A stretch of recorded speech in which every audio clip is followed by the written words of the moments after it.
प्रथम परमेश्वरलाई धन्यवाद र आदरणीय पास्टर गुरुबा, पास्टर सिमन साम्पङज्यूलाई अनि पास्टर न्यामा, जति पनि मण्डलीका गुरुबाहरू हुनुहुन्छ, अगुवाजनहरू हुनुहुन्छ, विश्वासीजनहरू हुन्छ, सम्पूर्णलाई म मेरो हृदयदेखि धन्यवाद दिन चाहन्छु। हामी एकअर्कामा सम्पर्कमा छौँ। उहाँले हामीलाई जे पनि यहाँनिर तपाईँहरूले रेकर्ड गर्नुहुन्छ, हामीलाई पढाउनुहुन्छ, प्रार्थनाको विषयहरू सोध्नुहुन्छ, प्रार्थना गरिदिनुहुन्छ है। यस कारणले गर्दा हामी आत्मामा हामी दाजुभाइ जस्तै नै हो। म मण्डलीमा एउटा प्रचारकको काम गर्छु। मेरो पास्टर, मेरो बुबु हुनुहुन्छ, काजी बुबु, उहाँ मेरो पास्टरले सेवाकाई गर्दै हुनुहुन्छ। त आज यसरी मैले समय पाउनु म अत्यन्तै धेरै धन्यवादी छु हजुरहरूप्रति, सम्पूर्णप्रति हृदयबाट म धन्यवादी छु तपाईँहरूप्रति।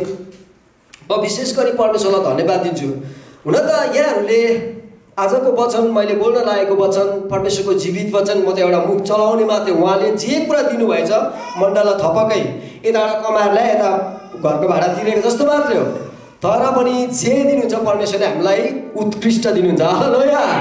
परमेश्वरले दिनुभएको चाहिँ हामी मान्छेले दिएको भन्दा चाहिँ 30 गुणा, 60 गुणा, 70 गुणा, 100 गुणा र हजारौँ गुणा राम्रो हुन्छ। हालेलुया। प्रेज द लर्ड। परमेश्वरलाई महिमा भएको होस्। हामी सबैजनाले आफ्नो आफ्नो बाइबलमा पहिलो कोरिन्थीको पुस्तक 12 अध्यायको हामी 12 पददेखि 21 पदसम्म हेर्नेछौँ है। त्यहाँनिर परमेश्वरको वचन के लेखिएको छ, आज मण्डललाई परमेश्वरले कस्तो सन्देश दिँदै हुनुहुन्छ है, उहाँको वचन मार्फत ती कुराहरूलाई हामी हेर्दै जानेछौँ। अनि म विशेष गरी परमेश्वरलाई धन्यवाद दिन्छु। यहाँहरू सबैजनाले खोल्नुहोस् पहिलो कोरिन्थीको पुस्तक 12 अध्यायको 12 पददेखि 21 पदसम्म हेरौँ है हामीले। त्यहाँनिर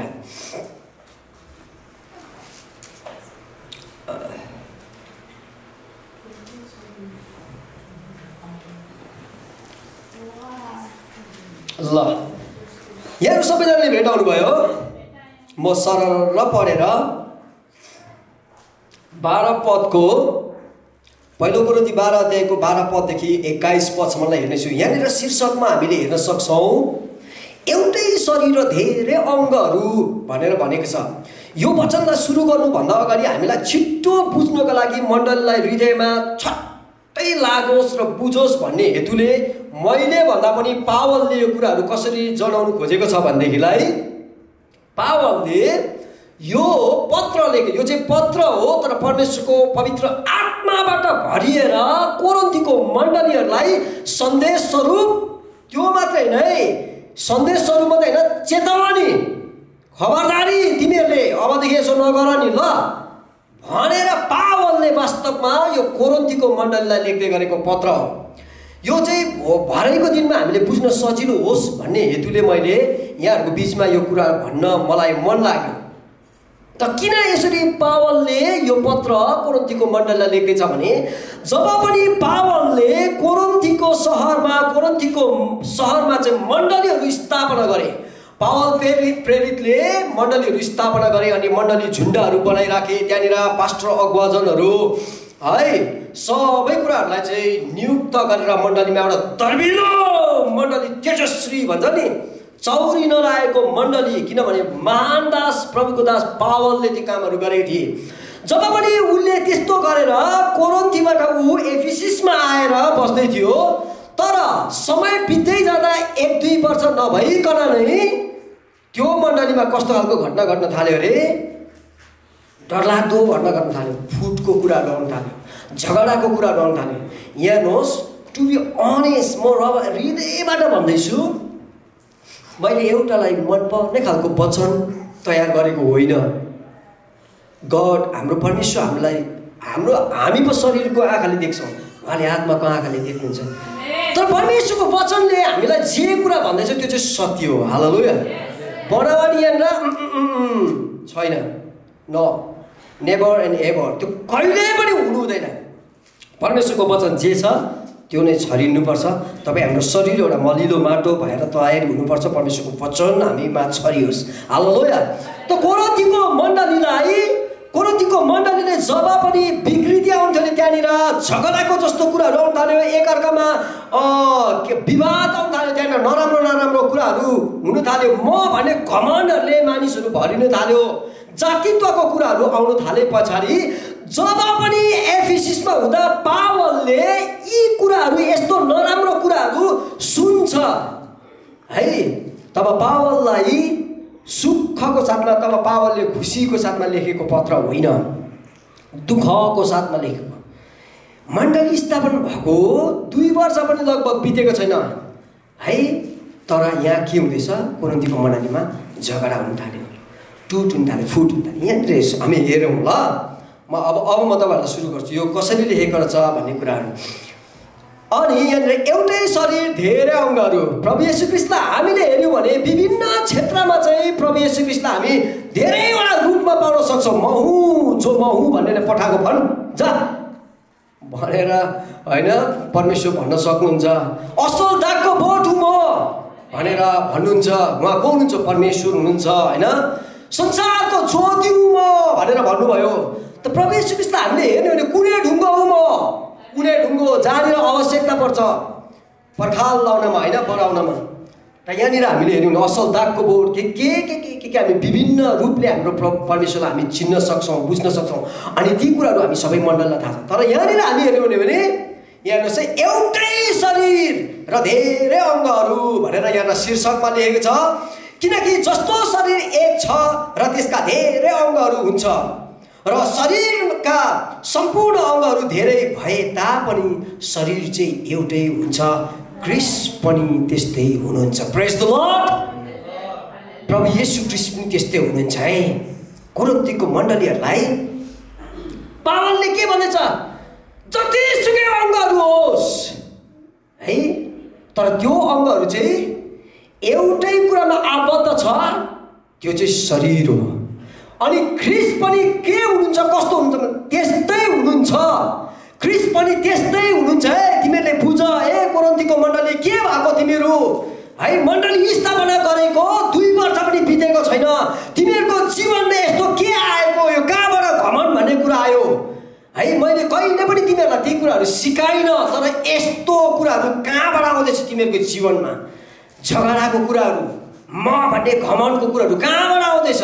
पावलले यो अलिकति आक्रोश भएर के सिधा कुरा परमेश्वरको वचनद्वारा दिँदैछ पावलले। त 13 पदमा आएर किनकि एउटै पवित्र आत्माद्वारा हामी सबैले एउटै शरीरमा बप्तिस्मा पाएका छौँ। यहुदी वा ग्रीक, कमारो वा फुक्का, हामी सबैलाई एउटै पवित्र आत्माबाट पिउन दियो। ए मूर्खहरू बुझ, तिमीहरूले यहाँ आऊ। तिमीहरू के घमण्डको कुरा गर्दैछौ? तिमीहरू कोमा छौ? तिमीहरूले सोच्ने तरिका तिमीहरूले बदल्नुपर्छ। पावलले यो अर्थी मात्रै दिएन, तर हृदयको अन्तस्करणदेखि त्यो चाहिँ एउटा के दियो? शिक्षा दियो। अनि ती कुरा चाहिँ यसो भन्दा चाहिँ मण्डली सुध्रिएर जान्छ। तिमीहरू चाहिँ कसैको शरीरमा नभएर ख्रीष्टको शरीरको अङ्गहरू हौ भनेर भन्दैछ। कसैको शरीरको अङ्ग होइन तिमीहरू, तिमीहरू होइन, कसैको शरीरको अङ्ग होइन। ए बुझ न, ए बुझ। किन 2 वर्षभित्रमै तिमीहरू यस्तो झगडा उत्पन्न गर्छौ? तिमीहरूलाई यो के भइरहेछ? तिमीहरू कसैको शरीरको अङ्ग होइनौ, तिमीहरू चाहिँ ख्रीष्ट येशूको शरीरको अङ्गहरू हौ। त्यति मात्रै होइन, पावलले अझै गहिरोमा लानको लागि मण्डललाई के भन्दैछ? कोहीले पनि, न त ग्रिकले, न फुका, न कमालो, न त लोरुङ राई, न त गुरुङ, कसैले आफ्नो आफ्नो पवित्र आत्माद्वारा तिमीहरूले बप्तिस्मा पाएको हो होइन। किन आज तिमीहरू यसरी उयो हुँदैछौ? मेरो तेरो भन्ने कुरोहरू कहाँबाट ल्याऊ तिमीहरूले? एउटै पवित्र आत्माद्वारा। हालेलुया। पावलले गहिरो शिक्षा दिएको कुरा के छ? एउटै पवित्र आत्माद्वारा तिमीहरूले बप्तिस्मा पाएको। तिमीहरूको शरीर भनेको चाहिँ येशू ख्रीष्ट हो। के भइरहेछ हौ तिमीहरूलाई भनेर पावलले कोरिन्थीको मण्डललाई लेखेको पत्र हो। प्रेज द लर्ड। अनि यहाँनिर तल्लोतिर हेरौँ है। किनकि शरीर एउटै अङ्गबाट मात्र होइन। 14 पदमा पढ्दैछु ल म। किनकि शरीर एउटै अङ्गबाट मात्र होइन, तर धेरै अङ्गबाट बनिएको हुन्छ। यदि खुट्टाले म हात होइन मलाई, यदि खुट्टाले म हात होइन यसैले मलाई, यसैले म शरीरको अङ्ग होइन भन्यो भने के त्यो शरीरको अङ्ग हुँदैन र? मण्डलीमा यस्तो आयो, यस्तो विवाद आयो। उदाहरण एकदम मिठो उदाहरण पावलले के दिएको छ भने शरीर येशू ख्रीष्ट हुनुहुन्छ। सबै हामीले चाहिँ एउटै पवित्र आत्माद्वारा बप्तिस्मा पाएका छौँ। तिमीहरू शरीरको प्रत्येक अङ्ग हौ। कसै हातको काम गर्ने होला, कसै खुट्टाको काम गर्ने, कसै आँखाको काम गर्ने, त कसै सुन्ने कानको काम गर्ने, कसै दर्शिक देख्ने दर्शनिक होला तिमीहरू, कोही प्रचारक होला, कोही मण्डलीको शिक्षक होला, कोही मण्डलीको ठुलो पदमा बसेको पास्टर बाउ होला। तर तिमीहरू कसैको शरीरको अधीनतामा होइन, ख्रिस्टभित्र भएको कारणले गर्दा परमेश्वरले कसैलाई धेरै जिम्मेवारी दिनुभएको छ, धेरै बोझहरू दिनुभएको छ, कसैलाई थोरै दिनुभएको छ। तर कहाँ छौ तिमी? ख्रिस्टमा छौ, ख्रिस्टको शरीरमा छौ। अरे तिमीहरू यहाँ के भन्दैछ? हेर्नुहोस् त, यहाँ के भन्दैछ? यहाँ हेर्नुहोस् ल, यदि खुट्टाले म हात होइन, यसैले म शरीरको अङ्ग होइन भन्यो भने के त्यो शरीरको अङ्ग हुँदैन? यहाँनिर यस्तो हुँदा त हात खुट्टाले भनेछ, त हातै मात्रै शरीरको अङ्ग होस् ल। म होइन, म खुट्टा, म होइन, म खुट्टा चाहिँ शरीरको अङ्ग होइन। ल त आफै गर, हातलाई छोडेर जाँदैछ। तैँले खुट्टा त्यसो नभन हातलाई, तँ एउटा शरीरको अङ्ग भएर अर्को अङ्गलाई दोष दिएर तँ बाहिर निस्किएर जानु, मण्डलीबाट निस्किएर जानु भनेको चाहिँ शरीरलाई कुजे बनाउनु हो। शरीरको येशू ख्रिस्टको पावलले दिएको शिक्षा हो यो। हालेलुया। पावलले यसरी भन्यो प्रिय मित्रहरू, पावलले यसरी शिक्षा दियो कोरिन्थीको मण्डलीलाई। आज विश्वमा प्रिय मित्रहरू, तपाईँ हामीलाई यो मण्डली, यो वचन लागू हुनुपर्छ, यो वचन टोटली लागू हुनुपर्छ है। खुट्टाले के भन्दैछ हातलाई? त हातै मात्रै शरीरको अङ्ग होस् त, तैँले मात्रै गरेको सबै कुराहरू हुने हो त। त्यसो भए ल म शरीरको अङ्ग होइन, ल म निक्लिएँ, म गएँ। त्यसो नभन खुट्टा, तिमीले त्यसो नभन। तिमीले एउटा अङ्गलाई दोष दिएर, तिमी एउटा शरीरको अङ्ग भएर अर्को अङ्गलाई दोष दिएर जानु भनेको तिमीले उसलाई कुजे बनाउनु हुँदैन, सिङ्गो येशू ख्रिस्टलाई कुजे बनाउनु हुँदैछ, येशू ख्रिस्टको मण्डलीलाई कुजे बनाउनु हो भन्दैछ। गहिरो रूपले शिक्षा दिनुभयो पावलले। प्रिय मित्रहरू, हामीले बुझ्दै लग्यौँ भने नि, घरमा गएर पढ्नुहोस् कोरिन्थीको पुस्तक।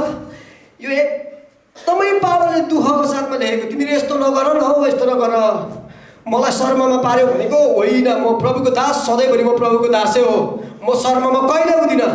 तर यो पत्र पढ, यो पत्र मैले तिमीहरूलाई लेखेको छु, परमेश्वरको आत्माले म भरिएर दिँदैछु।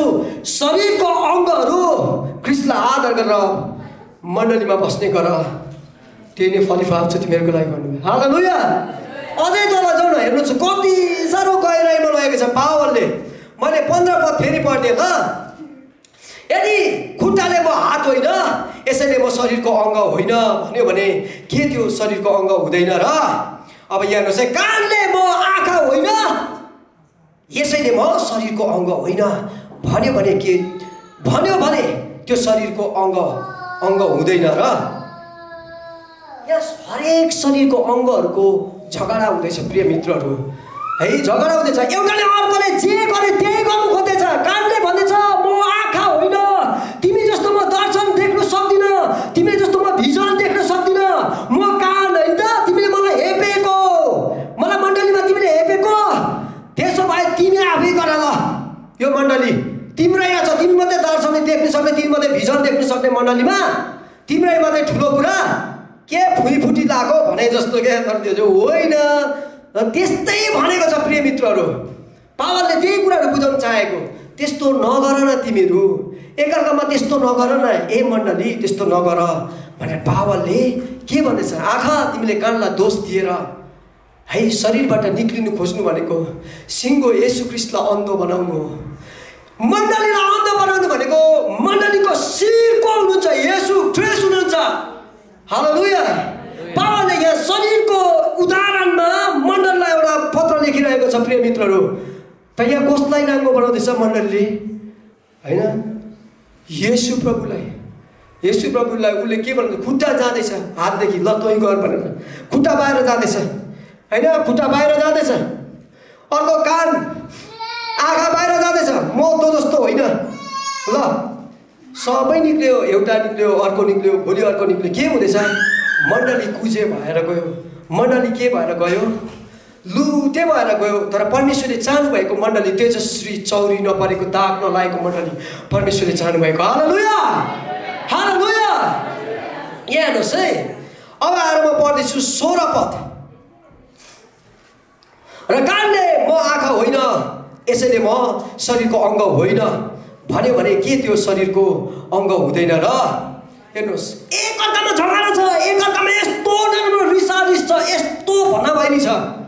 त्यो कान ठुलो, म नाक त केही होइन नि, तल मेरो सुगाइ चाहिँदैन होइन, स्वाक स्वाक सुने तल चाहिँदैन, मिठास थाहा पाउने तल चाहिँदैन होइन। ल ठिक छ, म निक्लिन्छु। यहाँ के भन्दैछु, सबै चाहिँ के छ, नाकको पनि त्यतिकै महत्त्वपूर्ण छ, कानको पनि त्यतिकै महत्त्व छ, हातको पनि त्यतिकै महत्त्व छ, आँखाको पनि त्यतिकै महत्त्व छ, छालाको पनि त्यतिकै महत्त्व छ। ए मण्डली, तिमीहरू ख्रिस्टको शरीरभित्र गाँसिएको, शरीरमा गाँसिएको मण्डलीहरू अङ्गहरू हो भनेर मण्डलीलाई पावलले लेखेको पत्र हो। प्रिय मित्रहरू, सबैले तिमीहरू मिलेर बस न। म भलाइमा कुरा गर्दैछु, कसैलाई धेरै दिनुभएको छ, मण्डलीमा जिम्मेवारहरू धेरै दिनुभएको छ, 100% दिनुभएको छ, कसैलाई 90%, कसैलाई 50% भने कसैलाई 40%, 10%, 50%, 5% होला। तर कोमा भएर उहाँले काम गर्दैछ? सिङ्गो ख्रिस्टमा भएर काम गर्दैछ नि त। जिम्मेवारी हामीले पाउनुपर्छ भन्ने हेतुले हामीले मण्डलीमा काम गर्यो भने एउटा यथार्थ कुरा भनिदिन्छु। हेर्नुहोस् प्रिय मित्रहरू, सिङ्गो बाइबल उत्पत्तिदेखि प्रकाशसम्म तपाईँ र हाम्रो निम्ति जिम्मेवारको कुरा हो। कति गर्ने होइन, कति गर्ने, मण्डलीमा मागिरहनै पर्दैन, कति छ हामीले बाइबल अनुसार हिँड्नु, त्यो जिम्मेवार। तर त्यतातिर नजाउँ। परमेश्वरको वचनले हामीलाई सिकाएको कुरा, परमेश्वरको वचनले हामीलाई भनेको कुरा त्यो छ। 17 पदमा म यहाँ भन्दैछु, वचन छोटो छोटो छ है, ल ध्यान दिएर सुन्नुहोस्। धन्यवाद हजुरहरूलाई। यदि जम्मै शरीर आँखा हुँदो हो त सुन्ने कहाँबाट? यदि जम्मै शरीर कान हुँदो हो त सुन्ने कहाँबाट? प्रिय मित्रहरू, हामीले सहयोग गर्नुपर्छ, आफूले गरेको काममा सहयोग गर्नुपर्छ। मण्डलमा पावलले के भन्दछ? जम्मै तिमीहरू कान मात्रै भयो भने त सबै सुन्ने सुन्ने, ल सबै सुन्ने मात्रै भएर काम बनिँदैन नि त, काम बनिँदैन नि त। कहाँबाट है? तिमीहरूले एउटै मात्रै हुनु खोजेर, मण्डलीमा त्यस्तो एउटै मात्रै हुनु नखोजेर, एउटाले गरेको काम मात्रै ल यो मात्रै हो, हामी यसमै मात्रै भन होइन। उसले गरेको काम उसलाई, अर्कोले गरेको काम असलाई। के भन्दैछ पावलले? एकअर्कामा चाहिँ मेजोरिटीमा भएर सरसल्लाहमा आएर चाहिँ तिमीहरूले मण्डललाई के गर्नु पर्यो? जागृति गराउनु पर्यो, रहनु गराउनु पर्यो। परमेश्वरको वचनले तपाईँ हामी मण्डलीहरूलाई पनि त्यही कुराहरू सिकाइरहनु भएको छ। प्रेज द लर्ड, हालेलुया। हेर्नुहोस् है 18 पदमा, म छोटो जान्छु। तर परमेश्वरले आफ्नो इच्छा बमोजिम शरीरमा हरेक अङ्गलाई मिलाएर राखिदिनु भएको छ। कसैलाई पनि परमेश्वरले छोड्नु भएको छैन। मण्डलीमा परमेश्वरले हरेक अङ्गलाई भनेको शरीरमा चाहिँ परमेश्वरले हरेक अङ्गलाई, यदि यो मेरो आँखा पछाडि लगाइदिनु भएको मात्रै थियो भने पनि म पछाडि हेर्थेँ, अगाडि हिँड्थेँ, कस्तो अडाउँदो हुन्थ्यो। तर परमेश्वरले अगाडि नै लगाइदिनु भयो होइन। परमेश्वरको योजना। पावलले भन्दछ, मण्डलीहरू तिमीहरू शरीरको अङ्गहरू हो भने शरीरमा सबै अङ्गहरू चाहिँ परमेश्वरले मिलाएर उहाँको इच्छा अनुसार, अझै गएर के भन्छ? इच्छा अनुसार, उहाँको इच्छा अनुसार, कसैको योजनामा होइन। कसैलाई परमेश्वरले ल आँखा चाहिँ प्रभु यता लाग्यो होला, यसको यता लाग्यो होला, होस् न यो यतै हेरेर हिँड्ने हिँडोस्, होइन। पावलले भन्दैछ होइन, परमेश्वरको इच्छा अनुसार, परमेश्वरको योजनामा अरे, परमेश्वरले चाहेर अरे उहाँले लगाइदिनु भयो अरे आँखा यतै नै होइन। खुट्टा यतै फर्काइदिनु भयो। हर अङ्ग प्रत्यङ्ग चाहिँ परमेश्वरले के गर्नुभयो? शरीरमा मिलाएर राखिदिनु भयो भनेर परमेश्वरको वचनले हामीलाई भन्दैछ। हालेलुया, हालेलुया। हेर्नुहोस्, म यहाँ भन्दैछु 18 पद फेरि पढ्छु ल। तर परमेश्वरले आफ्नो इच्छा बमोजिम भनेको उहाँको इच्छामा, चाहनामा कसैले उहाँलाई अधिकार गर्न सक्दैन। एक मात्र हाम्रो परमेश्वर, उहाँको इच्छा र योजनामा तपाईँ र हाम्रो शरीरमा भएको अङ्गहरू उहाँले मिलाएर राखिदिनु भएको छ। भजन सङ्ग्रहको पुस्तक 139 को 13 पदमा भन्छ, प्रभु मेरो शरीरको नबनिएको अङ्ग प्रत्यङ्ग परमप्रभुले देख्नुभएको थियो। हालेलुया। परमेश्वरले हामी आमाको गर्भमा 9 महिना गर्भ धारण हुनुभन्दा अगाडि नै परमेश्वरले के भन्नुहुन्थ्यो अरे? हामीलाई चिन्नुहुन्थ्यो अरे, देख्नुहुन्थ्यो अरे, जान्नुहुन्थ्यो अरे। उहाँको हाम्रो नाउँ त पहिला सोनुप भनेर मेरो उयसमा सिटिजनमा आउनुभन्दा अगाडि त परमेश्वरको सिटिजनमा भयो मेरो नाम त सोनुप। त्यस्तो अदृश्यको परमेश्वर होइन, परमेश्वरले त्यो भन्दै हुनुहुन्छ होइन, तेरो नबनिएको शरीर मैले देखेँ भन्छ परमेश्वरले। म गहिराइमा गएँ भने पनि तपाईँ त्यहाँ पनि हुनुहुन्छ, पातालमा गयो भने तपाईँ त्यहाँ पनि हुनुहुन्छ, आकाशको उचाइमा गयो भने तपाईँ त्यहाँ पनि हुनुहुन्छ। एभ्रिवेयर परमेश्वर जहाँ हुनुहुन्छ भनेर परमेश्वरले भन्नुहुन्छ। त परमेश्वरले यहाँ वचनमा के भन्दै हुनुहुन्छ? तिमीहरू एक सिङ्गो शरीरभित्र भएको अङ्गहरू हो भनेर परमेश्वरको वचनले भन्दै हुनुहुन्छ है। यहाँ 19 पदमा आएर पढौँ, यदि जम्मै एउटै अङ्ग हुँदो हो त है शरीर कहाँ हुने? हामी सबै एउटै कुरामा प्रयास गर्छौँ त शरीरलाई तिमीहरू हामीले के गर्दैछौँ? हटाइरहेको छौँ। परमेश्वरको दास पावलले भन्छ शरीर चाहिँ येशू ख्रीष्ट हुनुहुन्छ, तिमीहरू त्यहाँ भित्र भएको शरीरको अङ्गहरू हौ, अनि शरीर चाहिँ येशू ख्रीष्ट हुनुहुन्छ। तिमीहरू एकअर्कामा मिलेर बस्नु मात्रै होइन, तिमीहरूले बुझ्नुपर्ने कुरा चाहिँ के छ भने तिमीहरू शरीरभित्र भएको येशू ख्रीष्टको शरीरभित्र भएको अङ्गहरू हो। एकले अर्कालाई प्रेम गर, एकले अर्कालाई आदर गर भनेर पावलले यसरी परमेश्वरको दास पावलले मण्डलीलाई पत्र लेखेको छ। प्रिय मित्रहरू हेर्नुहोस् है, अब म अन्तिम एउटा खण्ड पढ्छु। आँखाले हातलाई मलाई तेरो दरकार छैन भन्यो भन्न सक्दैन, र शिरले पनि खुट्टालाई मलाई तिमीहरूको दरकार छैन भन्न सक्दैन भन्छ। परमेश्वरले कति धेरै है, पावलले कति साह्रो मिलाएर, परमेश्वरको दासले कति साह्रो मिलाएर भन्छ कसै न कसैलाई एक अर्काको के छ? जरुरत छ, चाहनु पर्छ। जरुरत छैन भने पनि तिमीहरूले चाहनु पर्छ, किनभने तिमीहरू एउटा शरीरमा गाँसिएको अङ्गहरू हौ। एकले अर्कामा कति धेरै महत्त्वपूर्ण भूमिका निभाउनुपर्छ भन्ने कुराहरू मण्डलीमा परमेश्वरको दास पावलले लेख्यो। प्रिय मित्रहरू, म तपाईँहरूको बिचमा एउटा कुरा भन्न चाहन्छु। वचन यतिमा पावलले धेरै प्रश्नहरू गरेको छ, यसलाई हामीले गएर हेरौँ, अझै निहालौँ, गहिराइतामा हामी बुझ्ने प्रयास गरौँ। एकजना अब त यहाँको बिचमा म एउटा प्रश्न सोध्न चाहन्छु है, सायदै हजुरहरूले मलाई त्यो उत्तर दिन सक्नुहुन्छ। एकजना एउटा जङ्गलमा एउटा सिकारी बस्दैछ अरे, जुन सिकारी हन्टर, सिकारी चाहिँ जहिले पनि उसको जीविका चाहिँ शिकार गरेर निर्वाह गर्दैछ अरे, चलाउने गर्दैछ अरे है। जहिले शिकार मार्यो, खायो, बेच्यो गरेर चाहिँ उसको चाहिँ जीविका चल्ने गर्दैछ अरे। अनि त्यही जङ्गलमा अर्को एकजना यस्तो बाजे पनि बस्दैछ अरे, जुन बाजे चाहिँ जीवनमा कहिले पनि ढाँटेको थिएन अरे, जीवनमा कहिले पनि पाप गरेको थिएन अरे, ढाँटेको पनि थिएन अरे। एक दिन त्यो शिकारी शिकार गर्दै हेरेको अरे कि एउटा मृगले त पानी खाइरहेको देखेछ नि, हरिणले, मृगले। अनि उसको पनि स्वाट त्यो धनु काँड निकालेर जस्तो ताकेर चाहिँ त्यो मृगलाई यस्तोमा ताकेर हिर्काएको, मृग अलिकति चल्दाखेरि चाहिँ पिठ्युमा लागेछ अरे, थाइमा। मृग त घाइते भयो, कुद्दै गयो। अनि त्यो सिकारीले रगत है, त्यो ब्लड चुहिएको रगत पहिलाउँदै गएछ अरे। अनि पर पुगेपछि त त्यो ब्लड पनि चुहिएको छैन, हरायो। अनि यता हेरेको त त्यो बाजे बसिरहेछ। बाजेमा गएछ अरे, बाजे म यसै जङ्गलमा शिकार गरेर बस्ने गर्छु, मैले शिकार गरेको मृग घाइते भएको छ, खासमा मैले यस्तोमा ताकेर हिर्काएको, तर यतातिर लागेर त्यो चाहिँ घाइते भएको छ, अनि यतैतिर आएको छ, तपाईँले देख्नु भएन भनेर सोधेछ अरे। अब बाजेको छेउैबाट त्यो मृग चाहिँ भागेर गएर अलिक पर ओडारमा लुकेको छ अरे। देखेको छु नानी, त्यहाँ पर ओडारमा गएर लुकेको छ भनौँ भने त्यो सिकारीले लगेर मारेर खान्छ, उसलाई पनि पाप लाग्छ। मैले देखेको छुइनँ तिम्रो शिकार भनौँ भने उसले जीवनमा कहिले ढाँटेको पनि छैन, ढाँटिन्छ त्यहाँनिर। के भनेर उत्तर दिन्छ र त्यो सिकारी त्यहाँबाट फर्किएर जान्छ र त्यो बाजेले त्यो मृगलाई उपचार गरेर बचाएर पठाउँछ।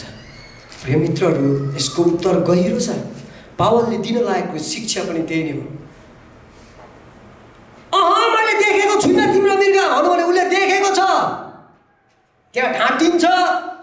देखेको छु तिम्रो मृग उपर ओडारमा गएर लुकेर बसिरहेछ भनौँ भने त्यो सिकारीले त सिकारीको त निर्वाह त्यही हो, त्यसबाट जीविका छ त, उसले मारेर लगेर खान्छ, उसलाई पनि पाप लाग्छ। के भनेर उसले उत्तर दिन्छ र त्यो सिकारी त्यहाँबाट फर्केर जान्छ। हेर्नुहोस् प्रिय मित्रहरू, उसले सजिलो उत्तर दिन्छ। देख्नेले देख्यो नानी, त्यसले कहिले पनि बोल्दैन। बोल्नेले त बोल्छ नानी, त्यसले कहिले पनि देख्दैन। हेर्नुहोस्, शरीरभित्रको अङ्ग दुईटाको काम आयो एउटा। देख्नेले त देख्यो, आँखाले त देखेको छ, त्यसले बोल्दैन नानी। तिम्रो मृग आँखाले देखेको छ, त्यसले बोल्दैन। तर यो बोल्ने मुखले त बोल्छ, तर यसले देखेकै होइन भन्यो। मण्डलीभित्र प्रिय मित्रहरू, पावलले दिन लाग्नु भएको शिक्षा चाहिँ के हो भनेदेखिलाई, यदि बोल्नेले देख्नेलाई सहयोग गरेन भने, देख्नेले बोल्नेलाई सहयोग गर्दैन भने, काम गर्ने हातले हिँड्नेलाई सहयोग गर्दैन भने, होइन, मण्डलीमा धेरै गाह्रो हुँदो रहेछ प्रिय मित्रहरू। मैले अघि के भने भनेदेखिलाई, मण्डलीमा धेरै जिम्मेवारहरू दिएर परमेश्वरको दासहरू राख्नु भएको छ। हामी कतिचोटि यो टु बी अनेस्टली म भन्दैछु, कतिचोटि म पनि पास्टरको अन्डरभित्र भएको व्यक्ति भएको कारणले गर्दा मलाई यो कुराहरूको ज्ञान छ अलिकति भए पनि। कतिचोटि हामी त्यो कुराहरू खोज्न चाहन्छौँ, हामीलाई पनि भइदिए होइन। प्रिय मित्रहरू, मण्डलीमा पावलले दिन लाग्नु भएको शिक्षा त्यो, तिमीहरू कसैको खोज्नु नखोज। परमेश्वरको दासहरूलाई मण्डलीमा है मानिसहरूलाई धेरै जिम्मेवार दिएर राखेको हुन्छ। त्यो जिम्मेवारको पनि लेखा छ नि त। सबै शिक्षक हुनु नखोज है, उहाँहरू त्यत्तिकै बस्नु भएको होइन नि त। त्यसको लेखा दिनुपर्छ एक दिन उहाँहरूले। हामीलाई कतिचोटि मण्डलीमा त्यस्तो हुन्छ, लिडर्सहरूमा त्यस्तो हुँदो रहेछ। तर परमेश्वरको दास पावलले दिएको सन्देश बमोजिम हामीले हेर्ने हो भनेदेखिलाई त्यो होइन। मण्डलीमा कसैलाई धेरै जिम्मेवार दिनुभएको छ, कसैलाई थोरै जिम्मेवार दिनुभएको छ, कसैलाई थोरै। तर जति जिम्मेवार नपाउनेको निम्ति उत्पत्तिदेखि प्रकाशसम्मको जिम्मेवार तपाईँ र हाम्रो बिचमा छ। हालेलुया! परमेश्वरले दिनुभएको जिम्मेवारहरू हो प्रिय मित्रहरू, अनि हामीले यी कुराहरूलाई पालन गर्नुपर्छ। यो चाहिँ सत्यता कुराहरू हो है। पावलले यहाँ के भन्यो, बाजेले के भन्यो, देख्नेले त देख्यो, त्यसले कहिले पनि बोल्दैन नानी। बोल्नेले त बोल्छ, तर त्यसले कहिले पनि देख्दैन। हेर्नुहोस्, यहाँ कति भिन्नताको कुरा। कामै बनिएन। आँखाले देखेको, आँखा स्वार्थ भएर मुखलाई भनिएन। मुखले बोल्नु खोज्दा यसले देखेको होइन, यसकै काम मात्रै गर्नु पर्यो। कहाँबाट काम भयो? कामै भएन प्रिय। त्यस्तो भएर पावलले आज तपाईँ हामीलाई दिएको शिक्षा यही हो। मण्डलीमा हर किसिमको मानिसहरूलाई परमेश्वरले है वरदान स्वरूप दिनुहुन्छ। कसैलाई कस्तो वरदानले भर्नुभएको छ, कसैलाई कस्तो वरदानले है, कसैलाई धेरै जिम्मेवार दिएर परमेश्वरले मण्डलीमा राख्नु भएको छ। हामी सबैले एकले अर्कालाई है परमेश्वरले दिएको जिम्मेवार अनुसार आदर गरेर हामी मण्डलीमा बस्नु, सबैभन्दा परमेश्वरको इच्छा अनुसारको काम गर्नु। हालेलुया!